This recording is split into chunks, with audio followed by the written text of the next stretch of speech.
At midnight, Poland reopened the Terespol border crossing with Belarus, ending a 2-week blockade that stranded over 1,400 Polish trucks and froze a EU R25 billion EU-China trade artery. Prime Minister Donald Tusk defended the closure as a preventive measure against threats linked to Russia and Belarus's massive Zapad 2025 war games.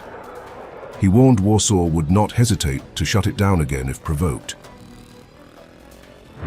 First of all, I would like to inform you that a decision has been made jointly with the Minister of Internal Affairs and Administration, who will shortly issue an appropriate regulation on reopening the railway and road border crossings, those that were closed due to the Zapad maneuvers, and understandably, with the increase in threat and political and actual instability at our borders, in our region. As you know, the Zapad exercises have concluded, and at the same time, large-scale Allied exercises were conducted in the territory of the Republic of Poland. The closure had sparked chaos.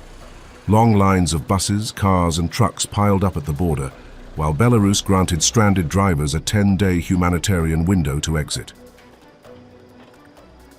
The standoff escalated after Warsaw accused Moscow of violating Polish airspace with drones on September 9-10th.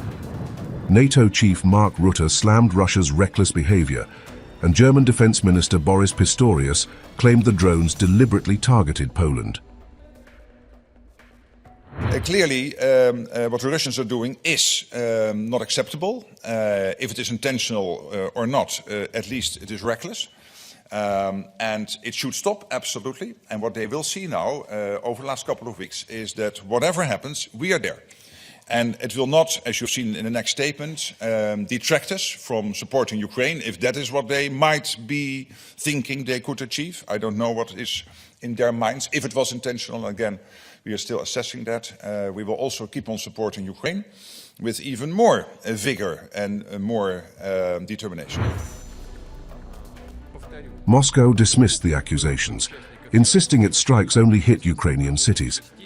But Warsaw's own admissions stunned many. A house in Wyryki Wola was destroyed not by a Russian drone, but by a missile from a Polish F-16. Frankly, making unfounded accusations every time leads to further such statements no longer being taken into account, because every time we hear unfounded accusations from there. A party that takes a serious and responsible position mustn't make such unfounded accusations again and again. The revelation dented NATO's narrative, exposing the risks of rapid escalation and raising questions over Warsaw's credibility. Meanwhile, Brussels warned the closure disrupted Europe's trade lifeline to China, while Polish carriers accused the government of weaponizing the border at their expense. The reopening eased the queues, but the fault lines remain. As Zapad 2025 drills rattle across the border, Poland's gamble shows just how fragile Europe's security architecture has become.